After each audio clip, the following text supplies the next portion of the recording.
Ölkəmizin suverenliyinin möhkəmləndirilməsi, insan hüquqlarının qorunması və müstəqil dövlət quruculuğu ümummilli lider Heydər Əliyevin zəngin dövlətçilik irsi kontekstində inkişaf edir. Azərbaycan dövləti müstəqilliyini bərpa etdiyi gündən etibarən hüquqi dövlət quruculuğu prosesinə xüsusi önəm verib və bu istiqamətdə böyük nailiyyətlər əldə olunub. Bunu Azərbaycan Dillər Universitetinin rektoru Kamal Abdulla Konstitusiya və Suverenlik ili çərçivəsində suverenlik və Konstitusiya, gəncliklə gələcəyə mövzusunda keçirilən forumda dedi.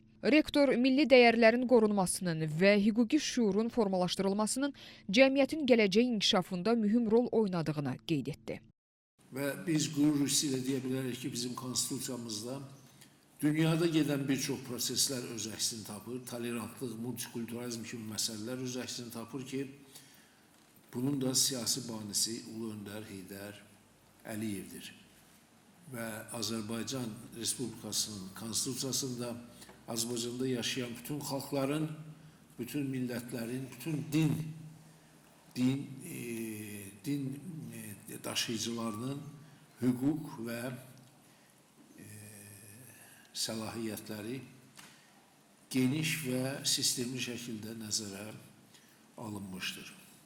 Ombudsman Səbinə Əliyeva isə çıxışında qeyd etdi ki, ümummilli lider Heydər Əliyevin bilavasitə müəllifi olduğu konstitusiya ölkəmizin hüquqi dövlət kimi inkişafının təməlini formalaşdırır. O vurğuladı ki, bu hüquqi sənəd Azərbaycan dövlətçiliyinin ideya siyasi əsaslarını və hüquq sisteminin strukturunu müəyyən edib. Ulu Öndər Heydər Əliyevin müəyyən etdiyi və hazırda Prezident İlham Əliyevin uğurla davam etdirdiyi dövlətçilik strategiyası nəticəsində ölkəmizin ərazi bütövlüyü və suverenliyi tam şəkildə bərpa olunub. Bununla da regionda sülhün və sabitliyin təmin edilməsinə mühüm töhfə verilib. İnsan hüquqlarının müdafiəsi və demokratik inkişafın təmin edilməsi müasir Azərbaycan dövlətinin qarşısında duran əsas prioritetlərdən biridir.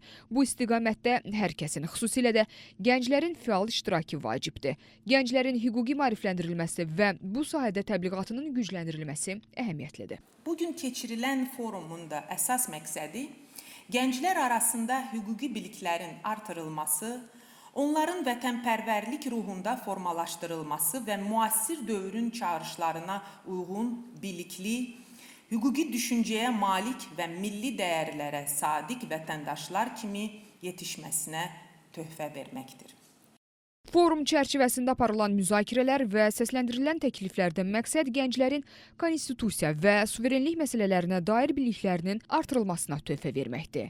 Forumun mövzusu gənclikdən gələcəyə. Forumun əsas məqsədi gəncliyimizə, bizim müasir gənc olan alimlərimizə, araşdırıcılarımıza müasir milli dəyərlərin aşılanması, insan hüquq və azadlıqlarının daha yaxından öyrənilməsi məqsədi daşıyır. Forumun iştirakçılarına uğurlar arzu edirəm və tədbirin təşkilatçılarına öz təşəkkürümü bildirirəm. Qeyd edək ki, tədbir Ombudsman aparatı və Azərbaycan Dillər Universitetinin birgə təşkilatçılığı ilə baş tutdu.